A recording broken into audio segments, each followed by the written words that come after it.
Hola, creadores de la realidad. Buen día. Bienvenidos a la comunidad, tu comunidad, Arquitecto del Alma. El tema de la cápsula de hoy es continuar con la segunda parte sobre la realidad avanzada y la Toltecayotl. Tu guía, Ever, te da la bienvenida. En la cápsula anterior, platicamos sobre los primeros 4 niveles relacionados con la Toltecayotl, o lo que es el arte de vivir en armonía, o lo que se le llama plenitud armónica. Recordemos que la Toltecayotl es todo un sistema de cosmovisión que se unificaba específicamente para todos aquellos que formaban parte del Gran Anáhuac. Tenemos diferentes manifestaciones y que la parte arqueológica o los estudiosos de este tema han tratado de separarlos en diferentes civilizaciones. La civilización olmeca, la civilización tolteca, la civilización maya, etcétera.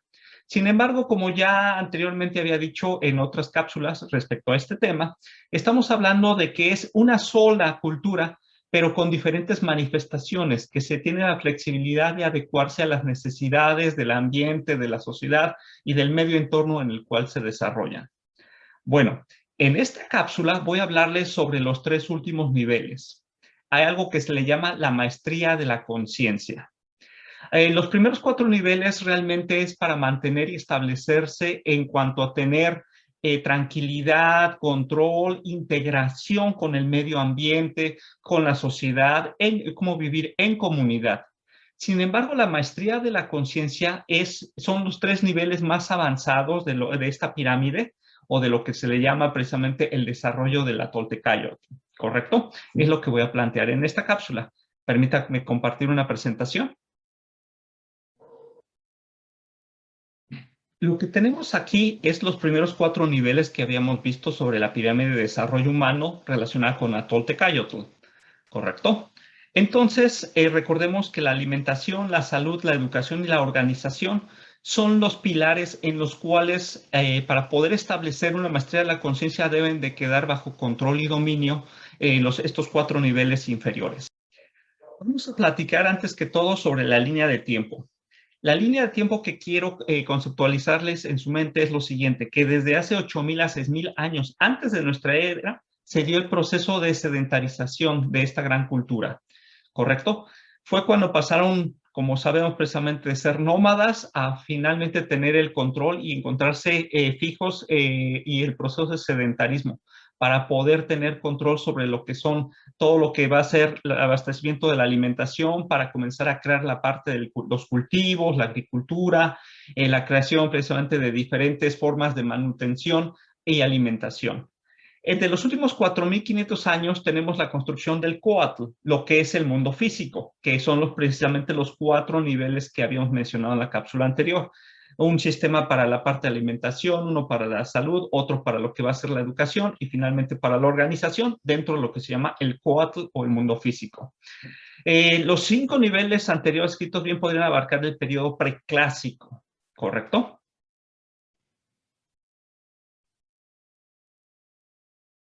Vamos a recapitular rápidamente las líneas de tiempo para darnos una idea de qué está sucediendo en qué momento de la historia del Gran Anáhuac.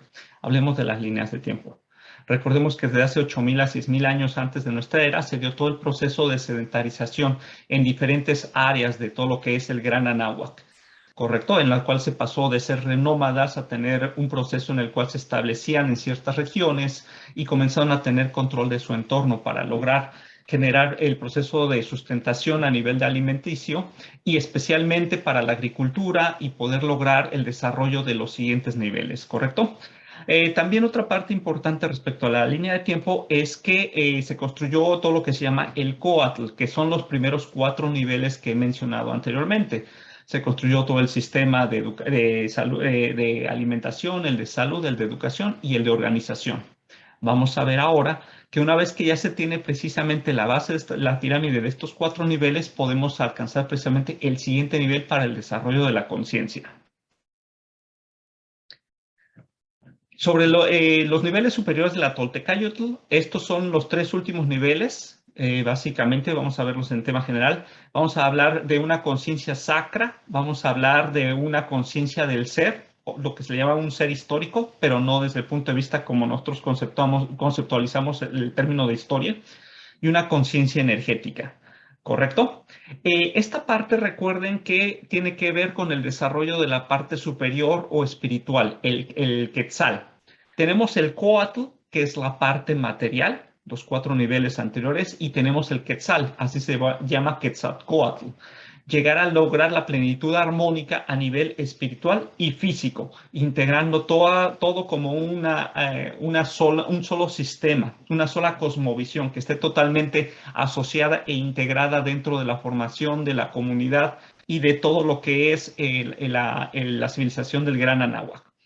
Ok, finalmente los últimos 3 niveles que quiero comentarles están limitados específicamente a ciertas personas, llamémosle élites, que realmente tienen el compromiso, el deseo y ponen el empeño y el esfuerzo para lograr transformarse, para ir más allá del común de las personas.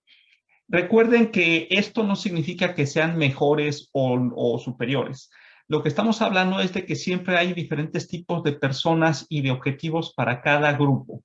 ¿Correcto? Hay personas que van a buscar más el contacto a nivel etéreo en los mundos superiores, que va a ser la parte de la maestría de la conciencia, y otras personas que realmente se van a sentir identificadas con los 4 niveles anteriores para desarrollar o apoyar, por ejemplo, la organización, la educación, la alimentación o inclusive la cuestión del sistema de salud, ¿correcto? Bueno, hablemos del 5.º nivel, la conciencia sacra. La conciencia sacra es realmente entender lo que son las cualidades de lo que es o se considera sagrado. Recuerden que ellos tenían un increíble respeto y una armonía con el medio ambiente, con lo que les rodeaba. Las cualidades de lo que se considera sagrado en la existencia permite entender y comprender que no podemos vivir solos si nosotros depredamos nuestro medio ambiente. Necesitamos crecer en armonía, en forma integrada, equilibrada, en forma armónica con todo lo que nos rodea. Esa interrelación va entre la misma comunidad, con grupos de personas, familias, diferentes tipos de personas, de grupos que van a estar desarrollándose dentro de la sociedad, así como la armonía con los animales, con el medio ambiente, absolutamente en forma integrada, ¿correcto? El respeto por todo lo que es creado en el mundo material es reconocer que tenemos una bendición y una tarea que debemos nosotros de poder llegar a desarrollar en base a nuestro interés y a nuestra conciencia. Esto está muy derivado con lo que es una matriz del conocimiento genérico. Esto es, si nosotros creemos una escala de valores, vamos a ver que cada persona va a aplicar esa escala de valores enfocadas en las diferentes actividades o áreas de interés. Pero hablemos que existe una matriz del conocimiento genérica y que se adecua a estas necesidades específicamente. Lo más importante también aquí a destacar es entender el concepto que no existe una religión como tal. Existe la admiración y el reconocimiento de algo que existe como una fuerza innombrable. Ellos dicen, el que se inventa a sí mismo, el que está aquí y en todas partes al mismo tiempo, el que es noche y viento, aquel que por quien se vive. Esa era la forma de percibir esta fuerza unificadora o fuerza cósmica que realmente integraba todos los diferentes niveles. El Quetzal con el Coatl, la parte espiritual con la parte material, el Tonal con el Nahual, la parte del conocimiento con la parte chamánica o lo que es realmente toda la parte mística. Y esto realmente genera una visión completamente unificada e integral de lo que realmente debemos de desarrollar como personas, como seres humanos y sobre todo de la comunidad y la civilización en su totalidad. Estas manifestaciones realmente eran reconocidas y agradecidas. Esto significa que ellos entendían el proceso energético, lo vamos a ver más adelante, pero entendían que este proceso energético lleva una correlación, una coexistencia y un balance entre las diferentes entidades que existen dentro de la sociedad, personas, animales, medio ambiente, etcétera. ¿Correcto? Entonces, no es una conceptualización de una religión como tal, sino realmente entender y comprender que existe algo unificador, un todo, y que a partir de ello se comienza a diversificar unas fuerzas específicas para cada área de algo que se va a llamar un linaje específico. Vamos a ver esto más adelante. Existen también diferentes tipos de manifestación e integración de energías superiores, ¿correcto? Existía también una unidad inquebrantable. Esto es importante. Nadie se sentía superior a otro y un grupo de otro, etcétera. Había sus diferencias, sin embargo, ellos estaban muy enfocados en mantener la integralidad o la integración de todos y cada uno de estos grupos en el Gran Anáhuac. Pueden llamarse precisamente desde grupos comunales hasta grandes ciudades, grandes desarrollos, grandes regiones, pero que realmente en su esencia están enfocados precisamente en lograr eh, integrarse y lograr colaborar en forma única e integral en todos los aspectos, ¿correcto? Recuerden que existe un respeto por todo lo que es el ser humano, por todo lo que es la naturaleza, los animales, etcétera. Todo lo que son las cualidades de lo sagrado, ¿correcto? Ahora, hablemos que existen diferentes tipos de manifestación de estas energías superiores. Hay energías que son de conciencia, algo que ellos le llaman los abuelos de la materia. Esto es, reconocían que hay una fuerza que controla el viento. Hay una fuerza imparable purificadora que es el agua. Hay otra que es el fuego. Pero ellos reconocían que estas son diferentes manifestaciones de una energía única, lo que les llamamos precisamente como la energía superior integradora, pero que existen diferentes perspectivas en las cuales esta energía puede ser entendida, analizada, controlada y canalizada. Existía finalmente un sentido de referencia por todo lo que es físico, emocional y mental. Cuando digo sentido de reverencia significa que no nada es más que el otro, sino que todo forma parte integral de lo que nosotros somos como seres. Nuestro cuerpo, nuestras emociones, nuestra mente y nuestro espíritu. Todo tiene un principio generador que no tiene forma de medirse, es inconcebible porque nosotros en nuestra conceptualización realmente tenemos un entendimiento limitado de estas fuerzas, pero podemos tratar de entenderlas, de analizarlas y posteriormente de controlar los resultados o los efectos que estas tienen, estas energías, sobre nuestra comunidad y sobre nosotros mismos. Ellos entendían que de una parte unificadora se derivan precisamente polos opuestos o dualidades, lo que le llaman Ometecutli y Ometecíhuatl, siendo un par opuestos pero de sentidos contrarios. Qué curioso, imagínense lo que les estoy diciendo. La física tradicional estaba tratando de plantear lo que son las fuerzas y pues ellos ya entendían este tipo de situaciones, ¿correcto? Hablando de las dualidades, de estas dos dualidades de energía, de Ometecutli y Ometecíhuatl, en su mitología ellos dicen que se derivan cuatro hijos, lo que le llaman los cuatro Tezcatlipocas que estoy ahorita representando en esta filmina. Bueno, lo que quiere decir es que realmente ellos consideran que los opuestos constantemente existen, así como hablamos de la Toltecayotl en otra cápsula sobre lo que es equilibrar la mente con el mundo físico, la parte espiritual con el mundo físico, la parte intelectual con la parte experiencial o lo que es sensitiva o creativa. Entonces, vamos a ver que ellos proponen cuatro niveles de conciencia, que estas fuerzas están en constante evolución y lucha y en pugna una por la otra. Vamos a empezar con la primera, que es el Tezcatlipoca blanco, que es el nivel de la conciencia Tlaloc, en la cual está enfocada precisamente en la vida, en el crecimiento. Este nivel de conciencia es mencionado presente para los niños y los adolescentes, en los cuales están en un proceso de desarrollo y de comprensión de su entorno, esa formación de la cosmovisión de lo que es su percepción del mundo. El siguiente nivel tiene que ver con la conciencia Cipetotec, que es el Tezcatlipoca rojo, que significa llegar a entender que nosotros no somos nuestro cuerpo, ni nuestra mente, ni nuestras emociones, y generar un proceso de desprendimiento de la materia. Esto significa que no haya apegos hacia cuestiones físicas o sentimentales, hacia personas, etcétera, para entrar en un proceso de una conciencia para renovarnos en esta conciencia o Tezcatlipoca rojo. El tercer nivel de conciencia es llamado la conciencia Quetzalcóatl, en el cual, su nombre lo dice, Quetzalcóatl, ya está integrado precisamente el control del espíritu sobre la materia, ¿correcto? Entonces es donde ya se obtiene la sabiduría, es donde el espíritu o lo que nosotros llamamos el alma comienza a ser rector de todos los actos, de todas las decisiones, de toda la conciencia que está ejerciendo en cada una de nuestras acciones, de nuestras palabras y de nuestros pensamientos.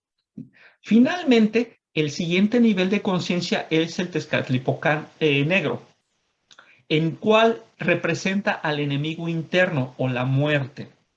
Para llegar a ser un maestro de maestros o un tolteca, se debería de entender precisamente, como lo dijo Carlos Castañeda en varios de sus libros, que nosotros necesitamos entender a la muerte como un proceso que nos alerta, que nos da vida. Es muy curioso la ironía, pero ¿por qué te va a dar vida? Porque si tú supieras que mañana vas a morir, ¿harías el día de hoy lo mismo que haces todos los días? Yo creo que no. Entonces, este entendimiento, este fuerza, avivamiento de entender que la muerte está próxima a nosotros en cualquier momento. Ya tenemos el proceso de desprendimiento de la materia, ya tenemos el proceso de la sabiduría. Entonces viene el siguiente y último nivel, el más difícil de todos para lograr ser un maestro de maestros. Luchar contra los que se llaman el parásito personal. El parásito personal es un conjunto de fuerzas espirituales difícilmente visibles, pero que el maestro de Carlos Castaneda, don Juan Matus, llamaba como los voladores. Los voladores son entidades espirituales depredadoras de lo que es nuestro espíritu. Para entender esto, debemos de pensar rápidamente. ¿Qué es lo que me impide? ¿Qué vicio me impide llegar a eliminarlo completamente? ¿Qué es, para eliminar un vicio, qué necesito hacer y por qué no lo hago?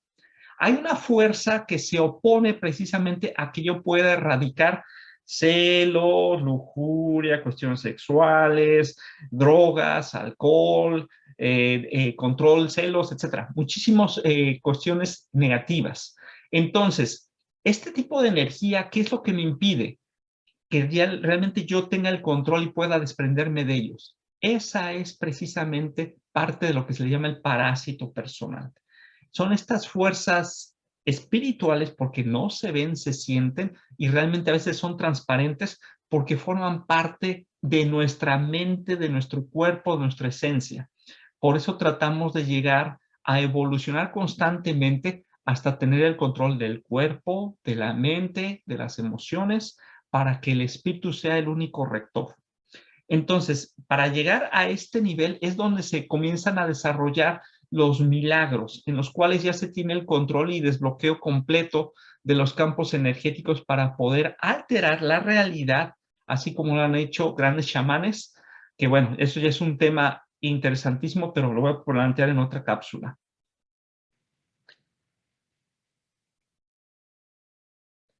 El sexto nivel, la conciencia del ser. Vamos a llamar un ser histórico, pero no desde el punto de vista de historia, sino de que nosotros necesitamos reconocer quién somos con base en nuestro linaje, nuestros padres, nuestros abuelos, nuestros tatarabuelos, etc. Desde todo lo que es nuestro gran linaje o árbol genealógico, nosotros traemos una serie de tendencias y muchos dones. Entonces nosotros necesitamos saber y conocer experiencias de lo que nosotros en nuestro linaje ha sucedido para tener control precisamente de lo que nosotros podemos mejorar en este momento, en esta manifestación que se está presentando de mi linaje. Es tener un entendimiento de todo el conocimiento genealógico, pero lo más importante es saber quién soy interna y externamente. Primero, reconocer internamente qué es lo que me mueve, qué me motiva, qué me frena, qué me impulsa, para posteriormente hacer un balance con la parte exterior. Si en la parte exterior yo no tengo ningún tipo de attachment o lo que se llama apego, entonces yo puedo generar precisamente un equilibrio entre mi parte interna y externa y no puedo estar dependiendo de algo externo para sentirme bien internamente y viceversa. Realmente, si yo logro establecer un equilibrio interno con mi exterior, voy a vivir en esa plenitud armónica que tanto plantea la Toltecayotl entre los diferentes niveles.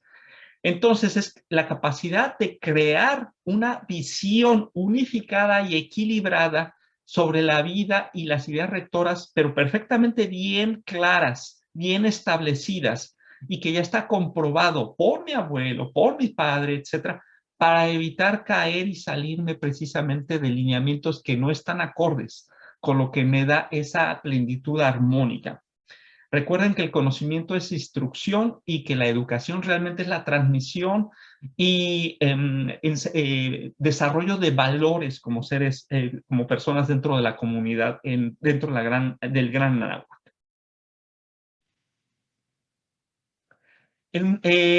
Recuerden que dentro de los conocimientos que se están dando la instrucción, existe lo que se le llama la mecánica celeste y la naturaleza para poder entender precisamente el mundo exterior.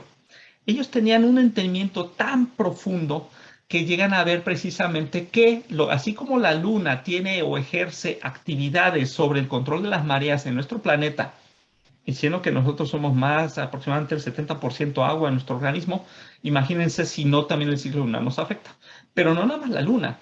Cada uno de los cuerpos celestes que existen en nuestro sistema solar, inclusive en nuestra galaxia, generan una serie específica de energías que nos afectan y que nos dan, dependiendo de nuestro linaje, de nuestra ascendencia, de nuestro desarrollo espiritual y nuestro nivel de conciencia, nos dan específicamente paquetes para poder decodificar y comprender lo que está sucediendo en nuestra vida y que acoplado con toda nuestra serie de cualidades o de valores que tenemos, podemos hacer uso de ellos para entender estos ciclos y poder salir exitosos de cada uno de los retos que se va presentando. También recuerden la invención del cero para hacer estos cálculos y algo que se llama la calculadora astronómica increíble, la Seponsunsun es para poder manejar adecuadamente las dimensiones y las cantidades astronómicamente enormes, se requirió la invención del cero y algo que se le llama la invención de la calculadora astronómica llamada Nepewalsinsin. Esta calculadora es tan avanzada que permitía precisamente calcular millones de kilómetros en distancias y poder representar adecuadamente todo el mapa celeste, así como de no nada más de nuestro sistema solar, sino de nuestra posición en la galaxia y los ciclos que sucedían en ella. Fíjense lo que les estoy diciendo, ya conocían todo lo que son los cuerpos celestes que componen nuestro sistema solar, cómo nuestro sistema solar forma parte de la galaxia y su posición relativa con el resto del espacio visible, e inclusive aquel que no es visible. Porque ¿cómo iban a saber ellos la parte de la integración de la galaxia con respecto a otras si no es fácilmente visible teniendo la supuesta tecnología que tenemos actualmente? Por eso les estoy diciendo que estamos hablando de temas que son realmente, salen fuera del entendimiento tradicional que nos han planteado a nivel de la historia. Finalmente, el séptimo nivel, hablemos de la conciencia del ser energético. Es reconocer que todo en el universo es energía y que la energía realmente viene precisamente a darse forma desde la parte espiritual hacia el mundo físico. Esto es que todos y cada uno de los objetos o cuestiones que vemos en este mundo físico es energía que ha sido masajeada y preparada precisamente para una conceptualización y una conciencia de la persona que está percibiendo dicha realidad. El universo, ellos lo concebían que ya es energía y que se organiza a diferentes niveles y campos de energía, como lo mencioné anteriormente. Sin embargo, ellos ya conocían algo que se llama en los campos de energía toroidales, donde la energía vibra en ciertas frecuencias y estas frecuencias y esta energía se agrupa en toroides. Nosotros como seres humanos estamos aquí, tengo una representación, estamos al centro, nuestro planeta, cada ser vivo tiene una representación toroidal de cómo nosotros le llamamos aura en metafísica, pero ellos ya tenían precisamente el planteamiento de la energía vital. Entonces, y ya lo conocían precisamente en forma toroidal, que es lo más avanzado. Y esta energía toroidal realmente, dependiendo de los colores, etcétera, se replica en fractales que se repiten periódicamente con base precisamente a las respuestas de los niveles de conciencia y del pensamiento de la persona que está teniendo esa percepción de la realidad. ¡Wow! Esto es increíble que realmente podamos hablar de esto, de una civilización tan antigua. También vamos a hablar precisamente que para llegar a la conciencia, como ser un maestro de maestros, era necesario tener una disciplina en cuanto a meditación, pero también conocer el poder y lo que se llama el control de las plantas de poder. Las plantas de poder están representadas por algo que se llama diferentes abuelos, así como la ayahuasca, el mezcalito, etcétera. Diferentes tipos de plantas que realmente nos permiten, al ser consumidas en momentos de ayuno, poder mantener estados alterados de la mente y conectar precisamente con visiones, con entendimiento, con comprensión o con canales a niveles superiores de conciencia, guías internos, maestros ascendidos, que nosotros le llamamos así en cuestión de metafísica, pero ellos ya eran capaces de establecer contacto entre diferentes comunidades a niveles superiores, etcétera. Esto da lugar a la creación de linajes de diferentes tipos de sabiduría. Esto es, un linaje llegaba a tener por sus habilidades, sus ancestros y todo el conocimiento de su familia, de sus tatarabuelos, abuelos, padres, etcétera, tener el control de sus habilidades, por ejemplo, para el control de lo que es cuestiones climáticas, de la lluvia, del viento. Otra linaje puede tener el control del fuego, otro linaje el control del agua, otro linaje en cuanto al control del restablecimiento de salud a nivel de diferentes hemisferios, otros a nivel de desarrollo de lucha a nivel energética y espiritual contra estos seres de oscuridad que mencioné anteriormente, como lo que es el parásito personal, y poder establecer todo un conjunto increíble y complejo, pero a la vez uniforme e integrado desde diferentes perspectivas visibles y no visibles de mundos físicos y superiores dentro de una cultura increíblemente avanzada, desde lo que es la alimentación hasta la maestría de la conciencia, como se los acabo de plantear. Para no alargar más este video, les doy muchísimas gracias por el tiempo a la presente y cualquier duda que tengan, por favor, en sus comentarios y con gusto se los responderé. Mil bendiciones.